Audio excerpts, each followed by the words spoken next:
I a partir d'aquest moment la vida canvia, és a dir, fins a aquest moment el que era el territori era un grup d'aldees que més o menys s'apanyaven entre elles, encara que pagaven impostos a Valencilla, però ara ja formen part d'un senyoriu, un senyor al que li tenen que pagar.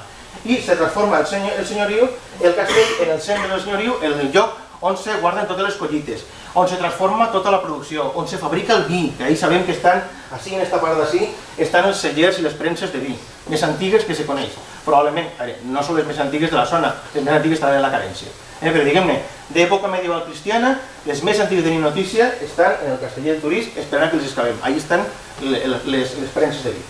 I, de totes maneres, aquest castell continua funcionant a banda per a produir, per al senyoriu, també forma part, encara forma part com una peça fonamental per al rei, per a la defensa del regne de València. Perquè enfront, a l'altre costat de la muntanya, està el regne de Castella. I el regne de Castella de vegades són amics, de vegades són enemics. I el problema és que quan els castellans són enemics són molt mals enemics. És a dir, la màquina de guerra que és l'exèrcit castellà pràcticament és imparable. És a dir, cada vegada que l'exèrcit d'Aragó s'enfronta al de Castellà acaba fatal.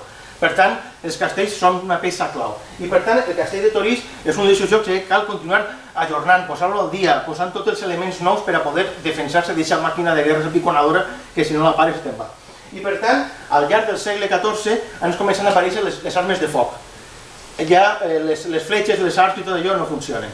Funcionen les ballestes, però sobretot les armes de foc. I per tant, a partir d'ahí el que fan és replantejar completament la defensa i fer la muralla preparada per a l'ús com a armes de foc, bombardes, espingardes, però també se fa el que hem dit, la casa del senyor. Aquesta construcció, aquesta casa que havíem vist, això seria el pastador, aquesta és la finestra que havíem obert, una balconada, és a dir, aquesta casa del senyor on ja hem vist, la descripció estava plena de coses, però el senyor de fet vivia dins